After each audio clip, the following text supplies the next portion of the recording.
Good evening and welcome to our final session of the American Scripture Project pilot program. At the end, I will send out the final end of program survey so that people can give feedback. I don't see that feedback. It goes to the people who created the pilot. They have been very nice of sharing feedback where they thought it would be helpful for my teaching. But that's so yeah.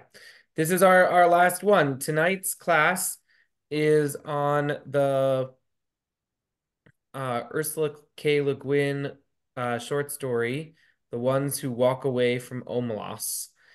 And it's a very powerful short story. We're actually gonna read it in its entirety because I think it's not that long and it's worth doing. But before we start, I just wanted to ask this question.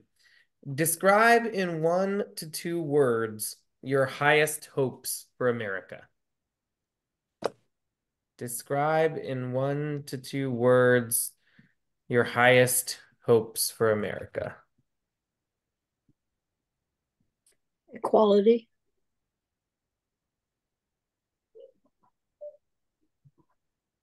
mutual respect, Quality,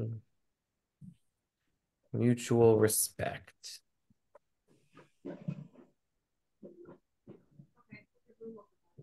Kindness,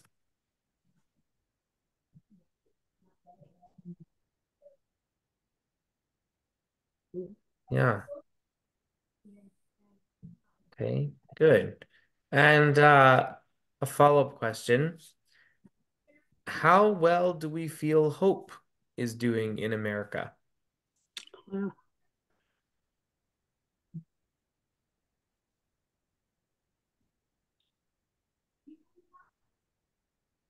lot less than 8 years ago. Hmm.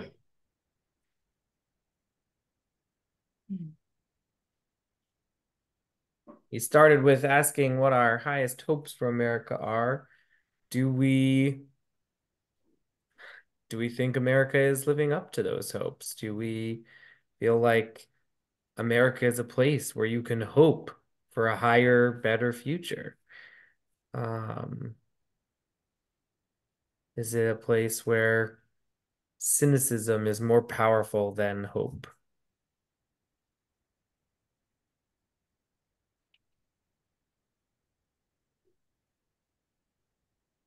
I'm thinking that there are a lot of relatives, relative to, relative to, relative to. Um, I periodically would look around at the rest of the world, um, South and Central America, parts of Africa, the Middle East, and and looking at all the different groups of people trying to get in. And I would every so often just look around and I'd say, yep, I really get it. Why everyone wants to come here. I've said to a friend of mine, I said, I don't think that we can actually absorb all of the humanitarian crises areas over people of the world. I don't think we can actually really do that. I'd love to see like a Bill Gates team or something that goes around and does like a world sit down project, and just works with the leaders of the various political systems in the world to stabilize and improve because everybody wants to come here because their system is falling apart. And it's so bad that they really just, I think no one ever wants to leave their land, their language, their history, unless it's so bad. And I think of my own, Ashkenazi ancestors as well.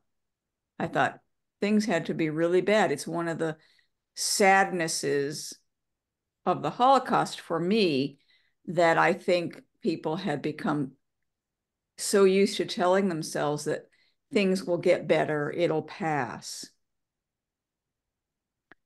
So people, I was looking at Syria and Sudan, Middle East, South America, um, and I just think I get why everybody wants to come here. So relative to their Tsuris, our Tsuris is a welcome place. And I agree with that utterly. As an American, very much spoiled North American, used to our way of life and how good things are and how good things are supposed to be. I think I would say yes to all the questions you asked, Rabbi. Right, where there's cynicism, and yes, you're right. All of those things, check, check, check. So I'm just taking this and going, this is all relative to one's social location. Mm, nice. Yeah. Yeah. So the short story we're about to read is a story which imagines a utopian future. It imagines the perfect city. It doesn't have to be in the future. I said utopian future, but it's not necessarily a future. It's like how would you describe the perfect city? And what are the stakes? What is the cost of having that perfect city? That's the underlying question of this story, and we're going to talk about it. We're going to talk a little bit about messianism and like how we think about like the end times, the end of history. What does that look like? What does it mean to be Jewish and to think about this story?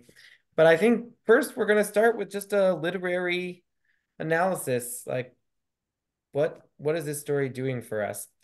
So I'm going to share my screen and I'm going to read the story out loud. You can follow along with me. The Ones Who Walk Away from Omelas by Ursula K. Le Guin. With a clamor of bells that set the swallows soaring, the festival of summer came to the city of Omelas, bright towered by the sea. The ringing of the boats in harbor sparkled with flags. In the streets, between houses with red roofs and painted walls, between old moss-grown gardens and under avenues of trees, past great parks and public buildings, processions moved.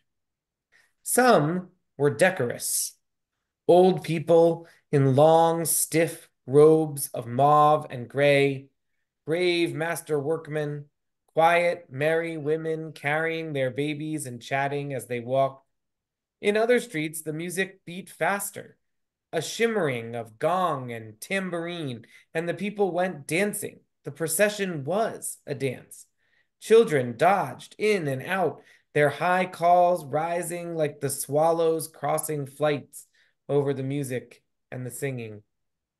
All the processions wound toward the north side of the city, where on the great water meadow called the Green Fields, boys and girls, naked in the bright air, with mud-stained feet and ankles and long, lithe arms, exercised their restive horses before the race.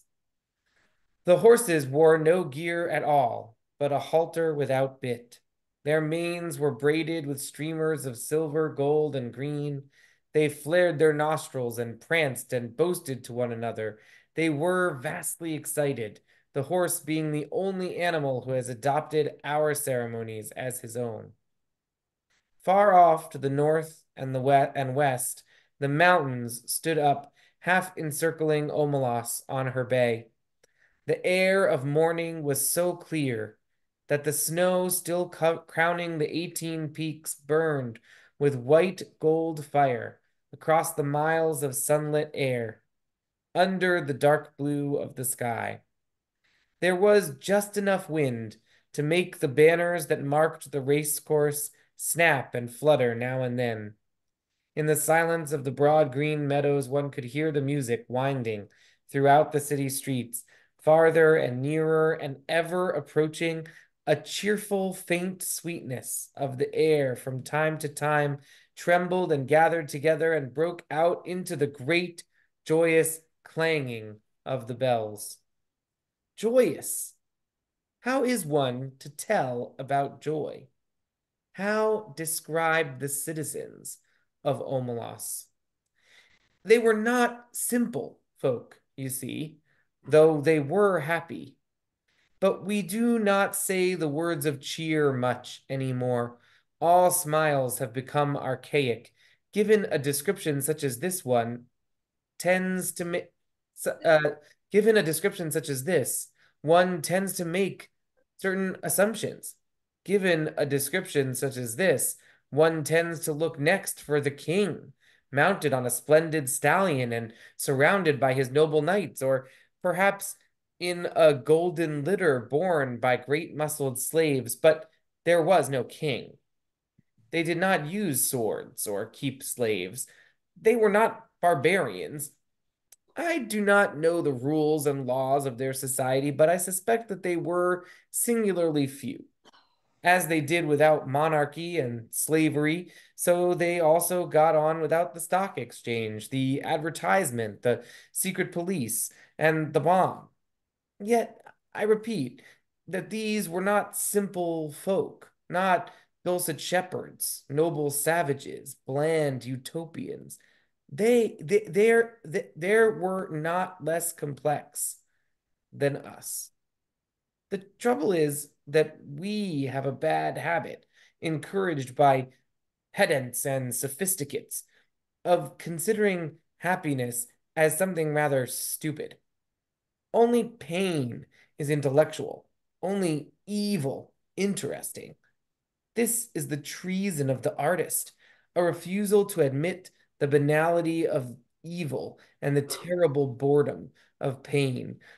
If you can't lick 'em, join 'em. If it hurts, repeat it. But to praise despair is to condemn delight.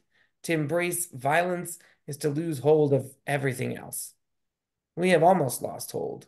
We can no longer describe happy man, nor make any celebration of joy. How can I tell you about the people of Omelas? They were not naive and happy children, though their children were in fact happy. They were mature, intelligent, passionate adults whose lives were not wretched. Oh, miracle! But I wish I could describe it better. I wish I could convince you. Omelas sounds in my words like a city in a fairy tale, long ago and far away, once upon a time. Perhaps it would be best if you imagined it as your own fancy bids, assuming it will rise to the occasion, for certainly I cannot suit you all. For instance, how about technology? I think that there would be no cars or helicopters in and above the streets. This follows from the fact that the people of Omelas are happy people. Happiness is based on a just discrimination of what is necessary, what is neither necessary nor destructive, and what is destructive. In the middle category, however, that of unnecessary but undestructive, that of comfort, luxury, exuberance, etc., they could perfectly well have central heating, subway trains, washing machines, and all kinds of marvelous devices not yet invented here, floating light sources, fuelless power, a cure for the common cold. Or they could have none of that. It doesn't matter, as you like it. I incline to think that people from towns up and down the coast have been coming to Omelas during the last days before the festival on very fast little trains and double-decked trams, and that the train station of Omelas is actually the handsomest building in town, though plainer than the magnificent farmer's market. But even granted trains, I fear that Omelas so far strikes some of you as goody goody. Smiles, bells, parades, horses, blah. If so, please add an orgy.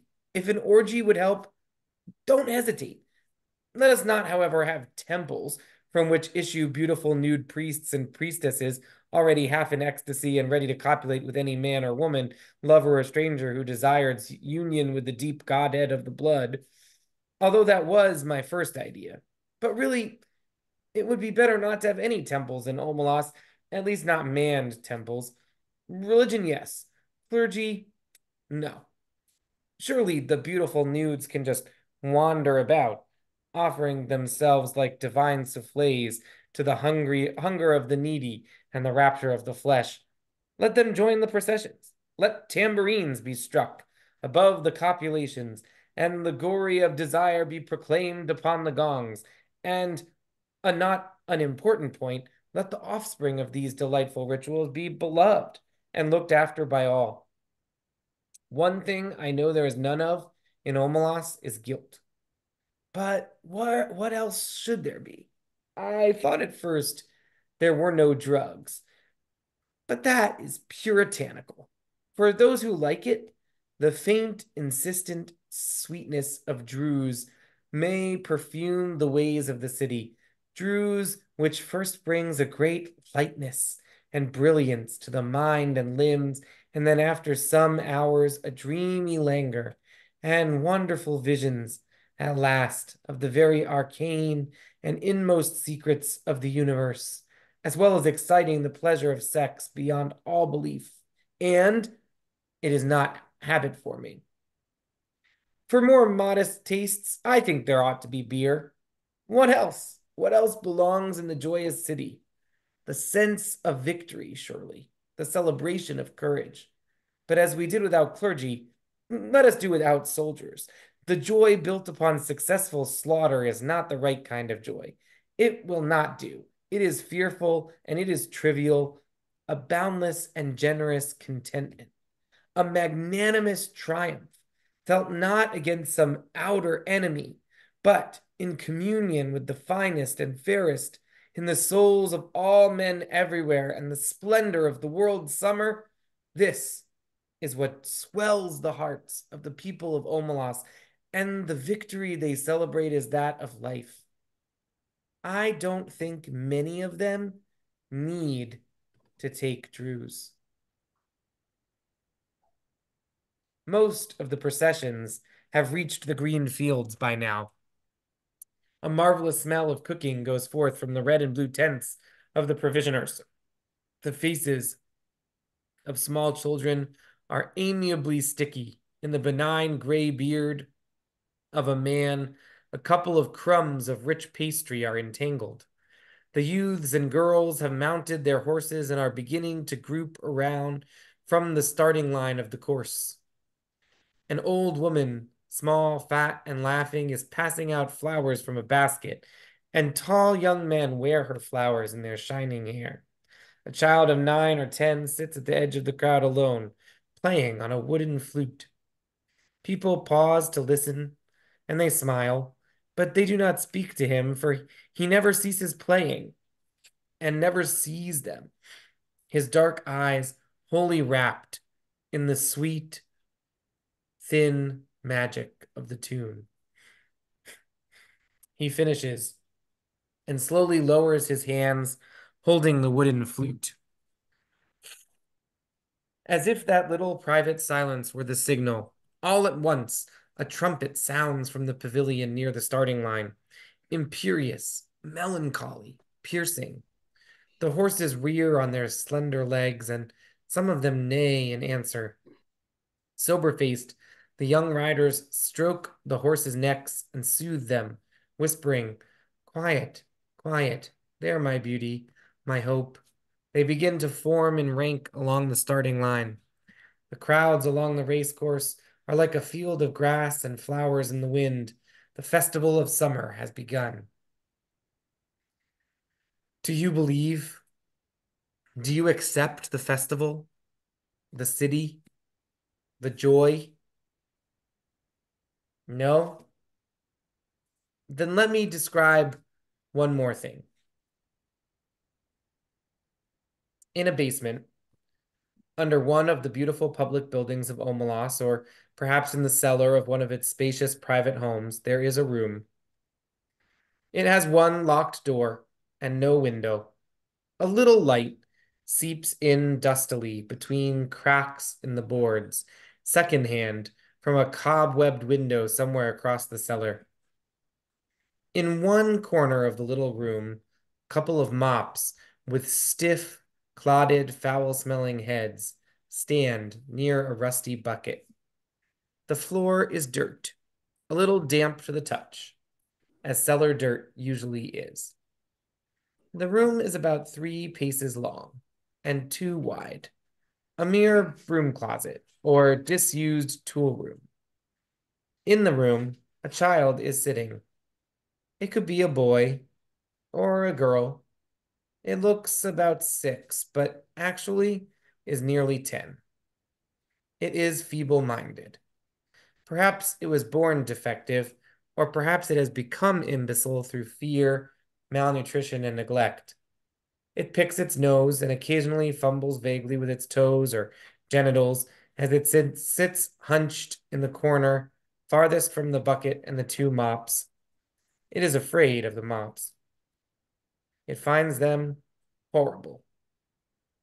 It shuts its eyes, but it knows the mops are still standing there, and the door is locked, and nobody will come. The door is always locked, and nobody ever comes, except that sometimes the child has no understanding of time or interval. Sometimes the door rattles terribly and opens, and a person or several people are there.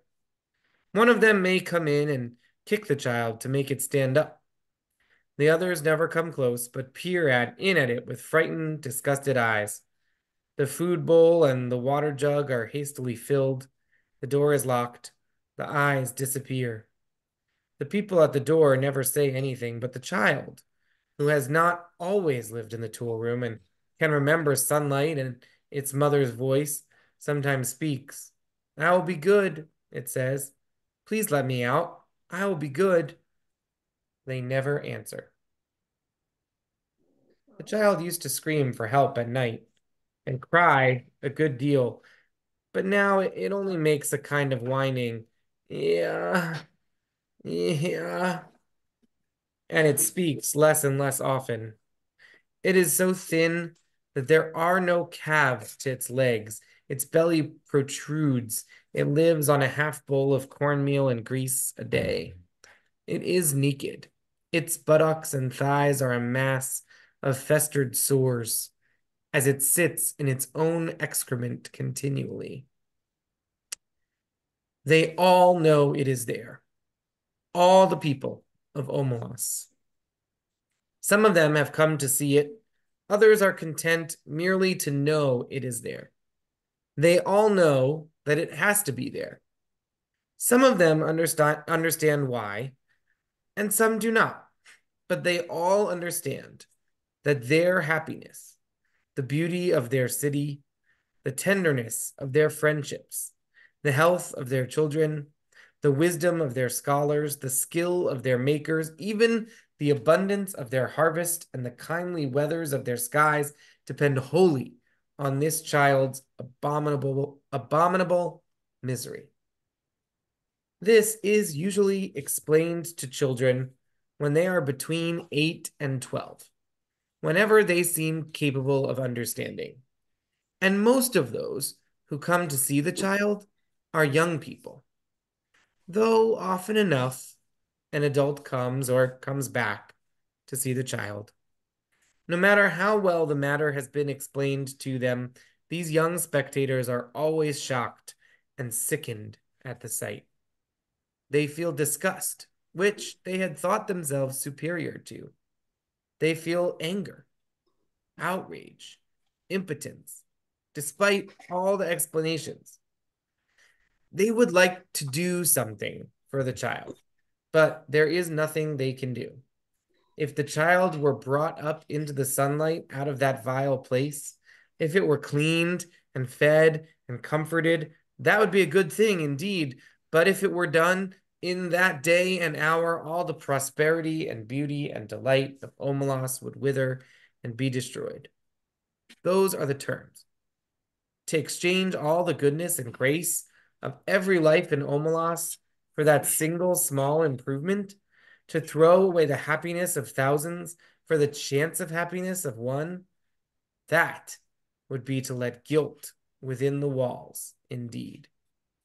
The terms are strict and absolute.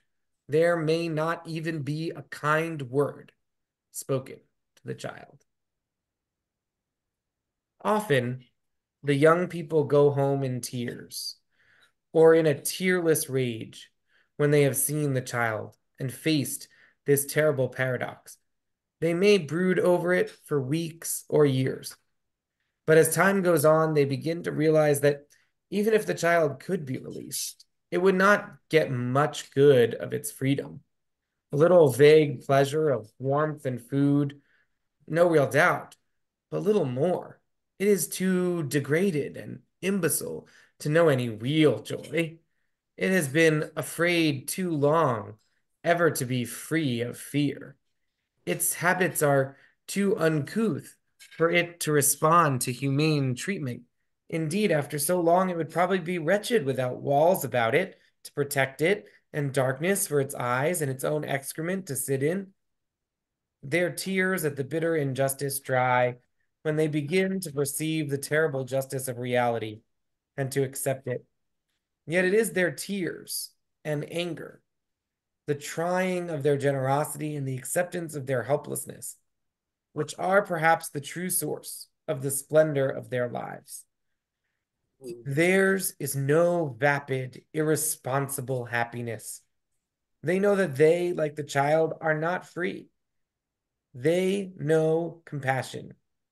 It is the existence of the child and their knowledge of its existence that makes possible the nobility of their architecture, the poignancy of their music, the profundity of their science. It is because of the child that they are so gentle with children. They know that if the wretched one were not there sniveling in the dark, the other one, the flute player, could make no joyful music as the young riders line up in their beauty for the race in the sunlight on the first morning of summer. Now, do you believe them? Are they not more credible? But there is one more thing to tell, and this is quite incredible.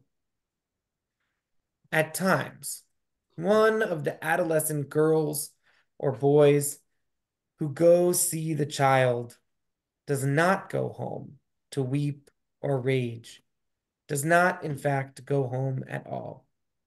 Sometimes also a man or a woman much older falls silent for a day or two, then leaves home. These people go out into the street and walk down the street alone.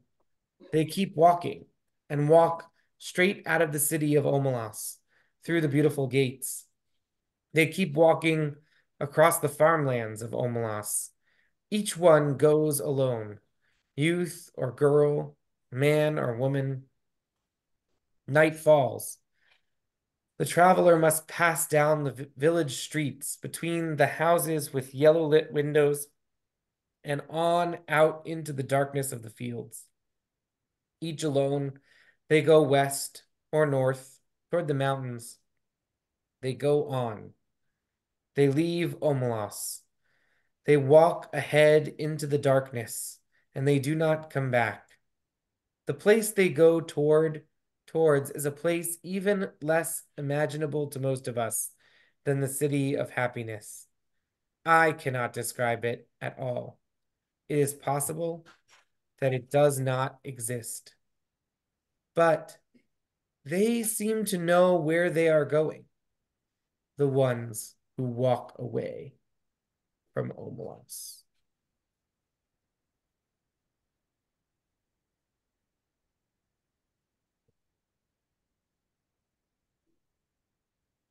Thoughts, reactions?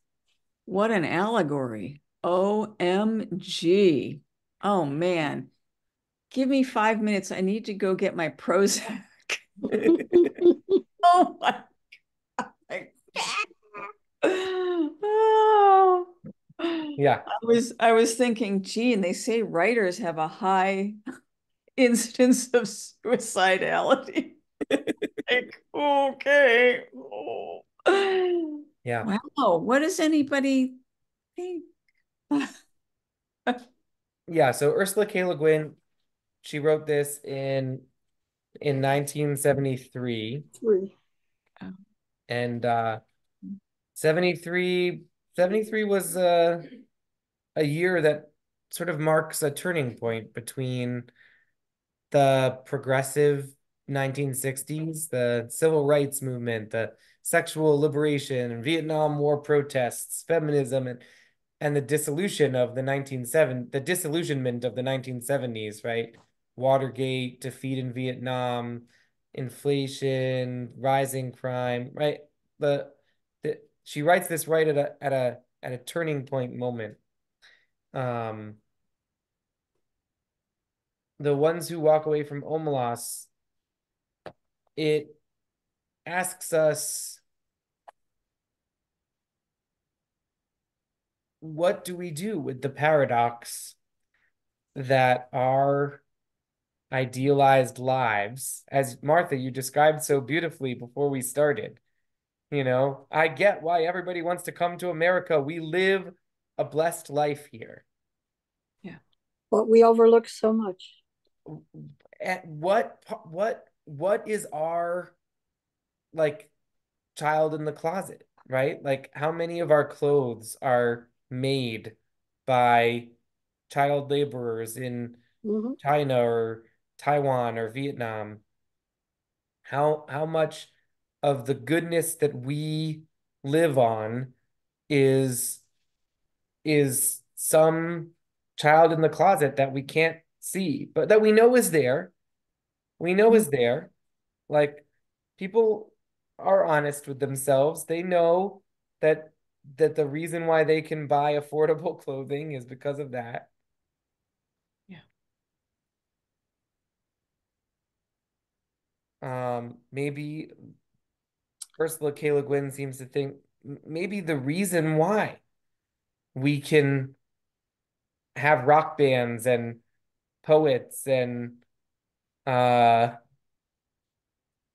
you know, women's marches and uh like people who care deeply about things is because we have a society that knows that our society is built on other people's suffering. Maybe that's part of what makes it go.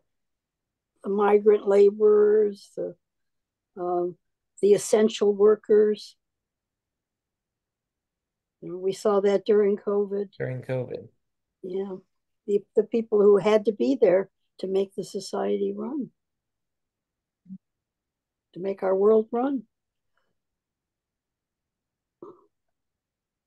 I sometimes think that the intention to do better or the intention to improve across the board for the common good is the guidepost, sort of, the measurement of the society. I'm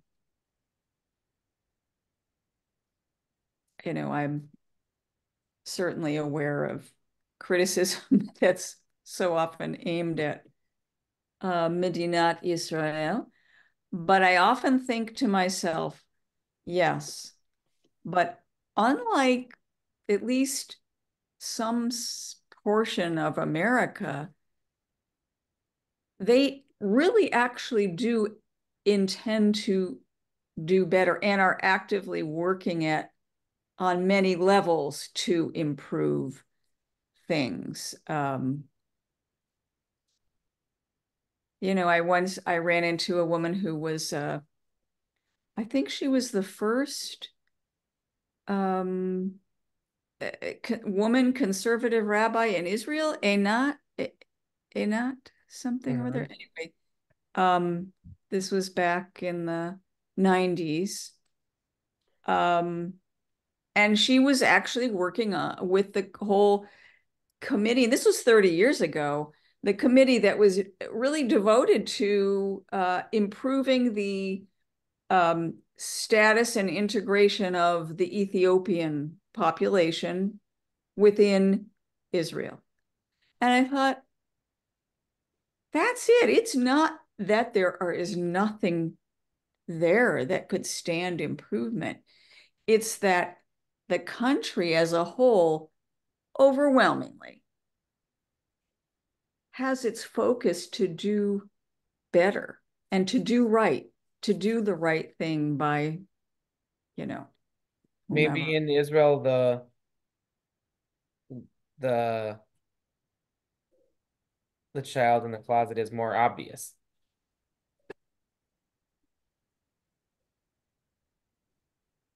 Maybe it's clearer. But like maybe here we can sometimes forget it. We could, um I wonder.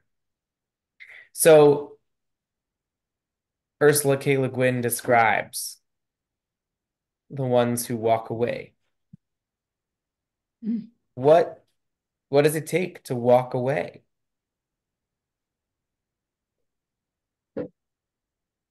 What does it mean to walk What away? does it mean to walk away? Where are they going? They seem to know where they are going, she says. I didn't get that. Could you try again? Oh.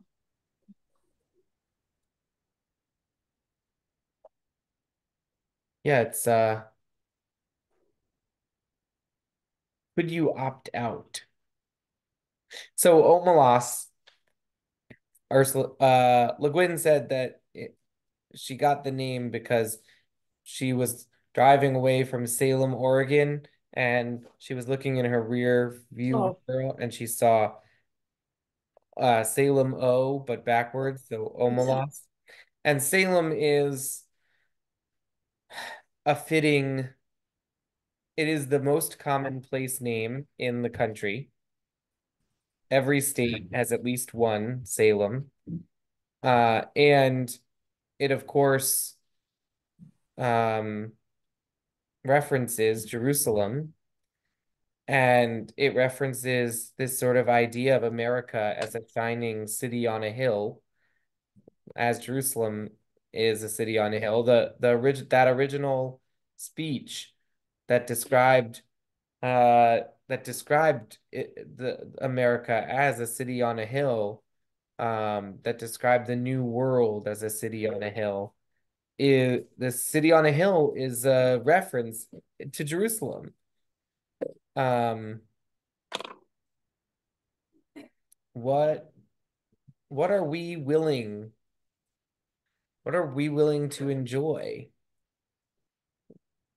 while ignoring our awareness or sublimating or subordinating our awareness of other forms of inequality? And what would it mean to opt out, right? Like it's interesting. The ones who walk away, they just walk away. They don't free the child. That's the part of it that Hmm. that's the part of it that's so interesting to me. The ones who walk away, they don't dispute the central premise of the idea that elevating that child's life uh, for some small measure of happiness wouldn't be worth the destruction of the happiness of the Yes. rest. Yeah, okay. They ultimately they agree with that, because if they didn't agree with that, they would sneak in the middle of the night and take the child and run away with the child, right? They ultimately they agree. Like this child's suffering is what makes Omelas great. They just sort of say, but I can't participate in that. I can't benefit from it myself. I will not benefit. I choose not to benefit from this child's suffering. It's like the homeless in the streets who don't want to participate in the society. Um, they don't want the connections anymore. Certainly some are Like that. Others are you know, mentally ill, but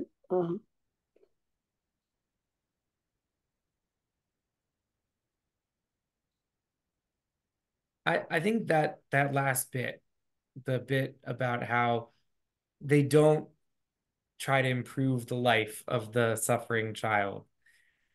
They just it's like they take an oath of I will not get any benefit from this child's suffering.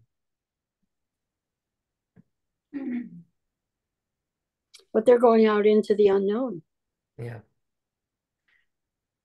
They're willing to risk that. Yeah, yeah. Do you think she's right that that the utopian vision of the first half is only possible, only believable, only only rings true once you have the second half?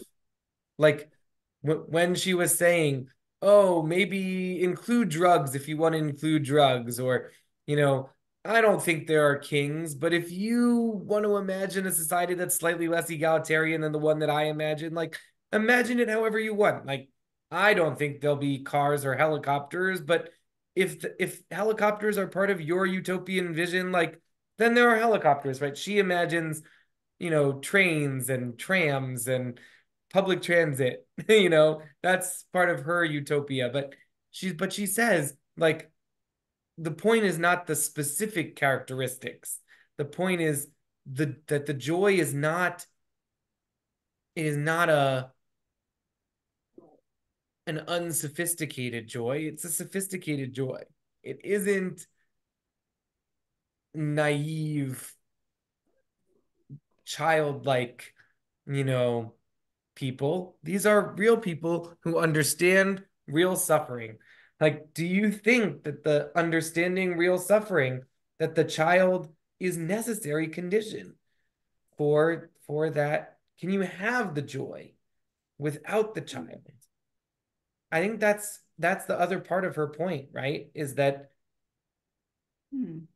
even in our imaginations, we we struggle to imagine that you can be truly joyful without a knowledge that suffering is possible, right? Like people say that, all the time when somebody dies or something bad happens and they say, well, like if you didn't have the lows in life, you wouldn't have the highs either. You would just be nothing all the time. Hmm.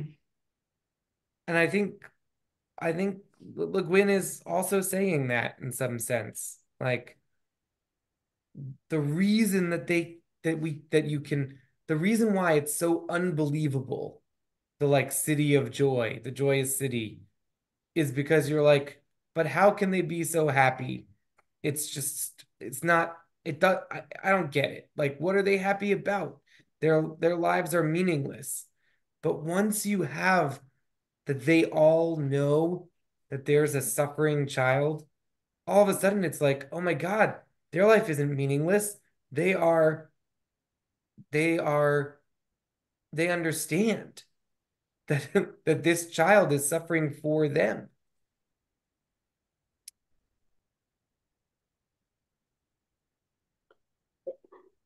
Is that Christological?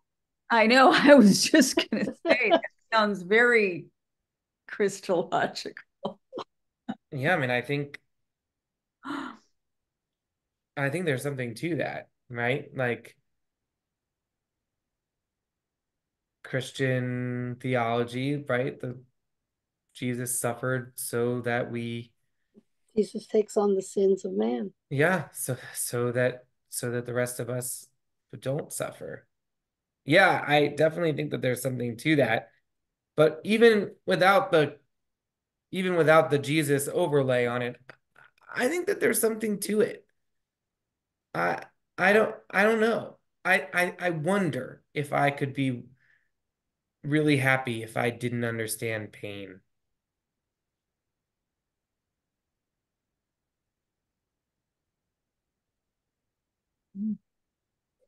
That's a really good question.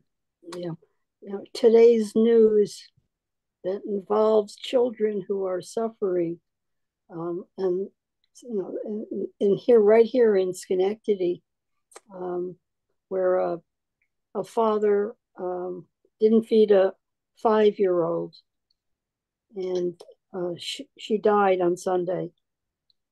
Um, Another story um, of uh, uh, somebody who was very disabled and had to have insulin, and the mother and the boyfriend uh, didn't didn't give it to her, and then she died, and they were using her money.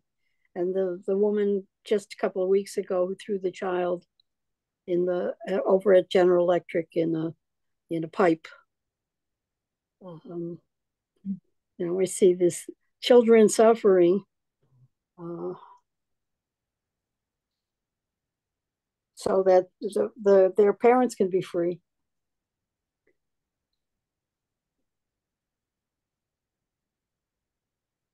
Yeah.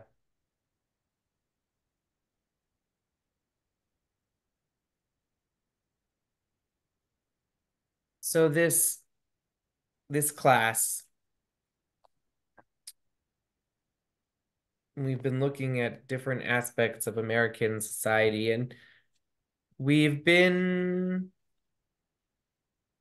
we've probed, we've um we've found uh we've asked pointed questions. We've looked at the internal contradictions. Our country has ideals of equality and freedom, but is that for everybody? Is it for strangers, like we saw in our first session? Is it for Black people? Is it for women? We we looked at these internal contradictions. Do we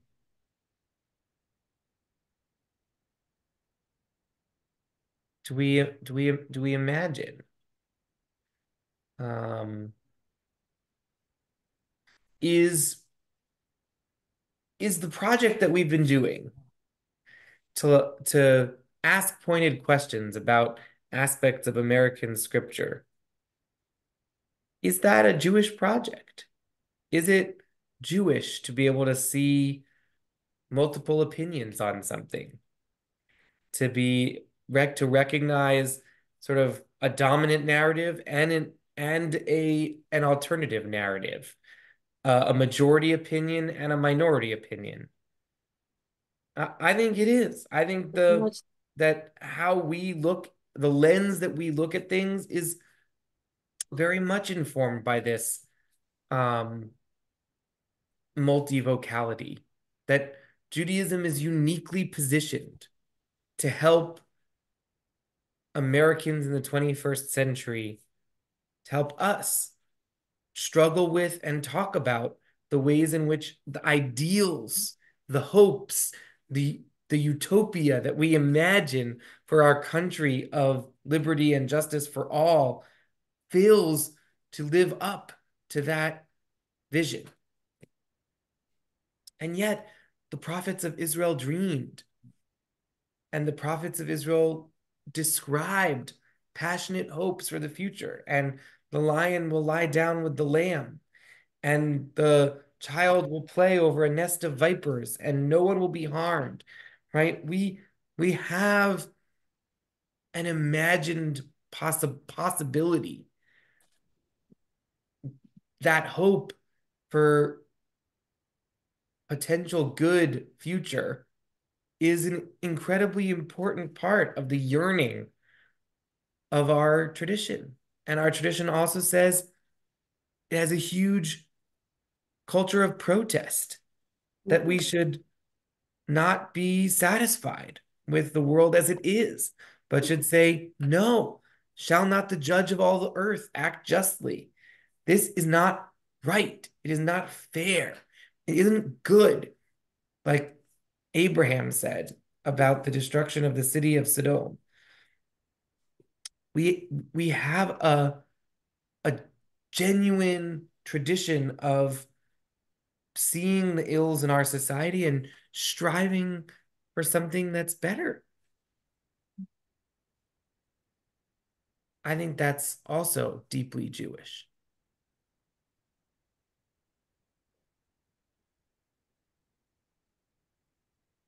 Hmm. Speaking of Abraham, another way to sort of think about this story is as an Akedah. One child, one child, um, the willingness of a society to sacrifice their children for some ideal. And in America, in Israel, in many places around the world, we're willing to sacrifice dozens of children, hundreds of children if the ideal is high enough. We send all those kids to Vietnam, right when Ursula K. Le Guin was writing this. Right. Yeah. And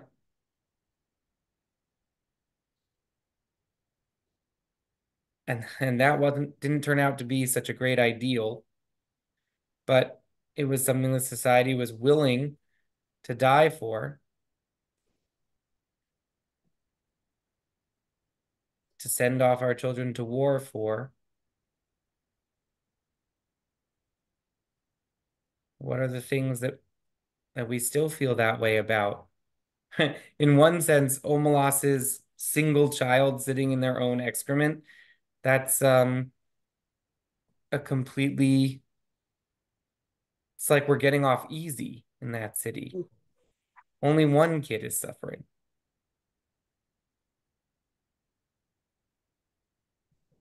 In our society, like a fifth of the children in this country live below the poverty line. Mm-hmm.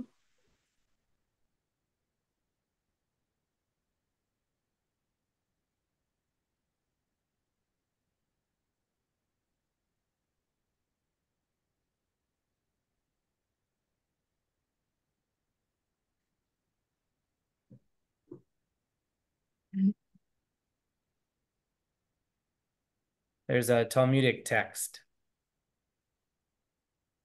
Whoever can prevent his household from committing a sin, but does not, is responsible for the sins of his household. Whoever can prevent the people of his city from committing a sin, but does not, he is responsible for the sins of his city. Whoever can protest or prevent the people of the whole world from sinning and chooses not to protest, that person is responsible for the sins of the whole world.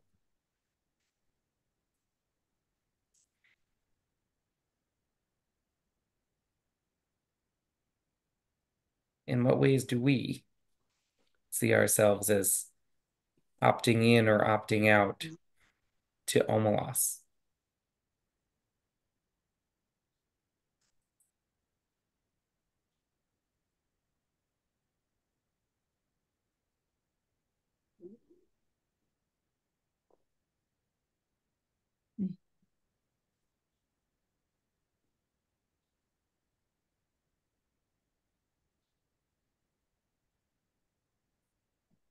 Is the only way to opt out to leave? To walk away? Is there another way to opt out? Could you put up a picket sign and stand on the corner? Mhm. Protest, make others aware that Yeah, their happiness depends on that child, and why should that child be the one to suffer? yeah, And for so long.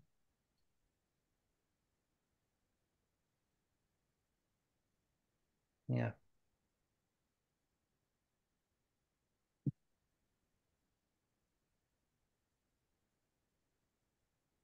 I have to confess, I sometimes do find myself occasionally reflecting on just whatever the privilege I do have. Mhm. And it's taken me a long time to kind of even begin to see that word as having any pertinence to my own life. I don't know. The idea Yeah, of privilege. I mean, I used to just go, oh, don't bug me, like, or my ancestors weren't here. Maybe if I were a Sephardic Jew who had settled in the South, I never knew that there were any Jews that had owned slaves in this country until I saw the display in the Magnus Museum, which used to exist in Berkeley. It's the Jewish Museum in Berkeley, which closed. But this Portuguese Jewish man, and he had his mulatto son. It was a portrait. And I pointed out to my friend who was not Jewish, I said, now I want you to remember that portraits in that day had the place of legal documents. This was in the 16 or 1700s. I said, now look at the son who was born of a slave. He has his hair all made, his proper white starched collar, and a neat suit.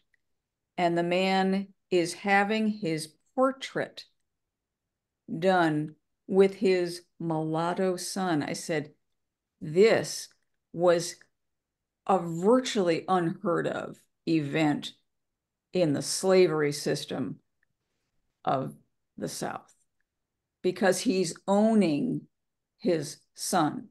He's essentially making him his heir. yeah, That is the weight that a portrait would have had in those days. And I said, but it also told me, I was like, wow, there were some of us who owned slaves. Like, but I'm a good little Ashkenazi girl. My people weren't even here. So don't talk to me about privilege. Now, lately, I'm going, wow, yeah, me and my two PhD household, parent household, man, and the level of English that I speak and my capacity to be endlessly critical of people who do not speak my level of English. And my great grandfather from Russia, who spoke Yiddish and Russian probably, who would not allow his children, my grandmother told me the story, to speak English at home. He had them learn it at school. They spoke Yiddish at home. He said because he did not want them learning, quote, bastardized English. And so I have this view of why can't everyone be more like us? You know, just be more like the Jews. I'm beginning to kind of come down off that pedestal and just trying to be more compassionate for people who didn't grow up in my very it's just beginning to kind of come to me the privilege, just the incredible privilege. I mean, just hearing my father speak and the incredible precision of language that he used was like mind-boggling. And I'm only beginning to touch that iceberg of privilege and what that means relative to other people. Yeah. So how can I improve maybe me in my little corner of the world by improving how I look at people, how I regard them, just walking down the street and trying to notice my own microaggressions.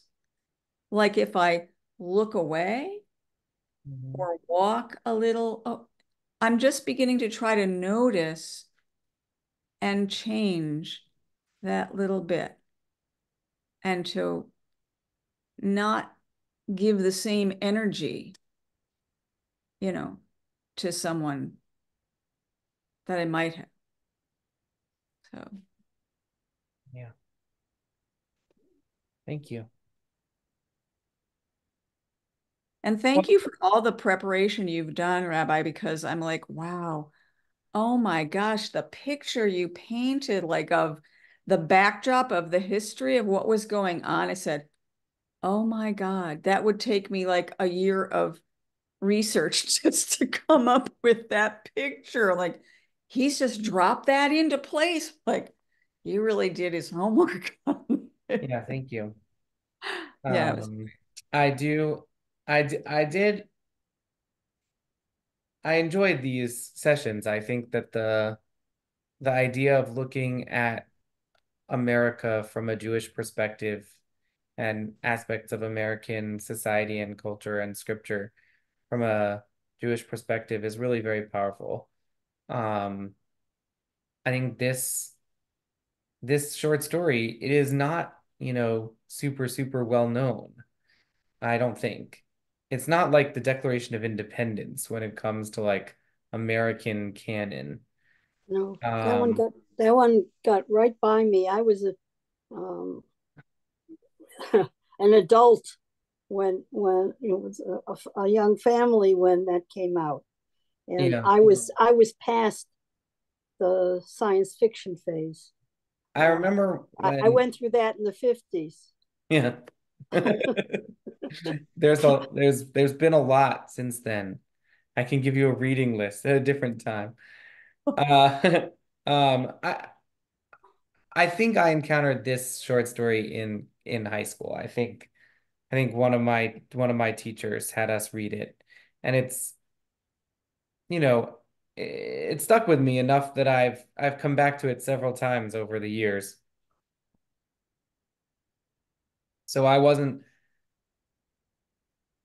unfamiliar, but I was surprised that it reached this level of to think of it as American scripture. Mm.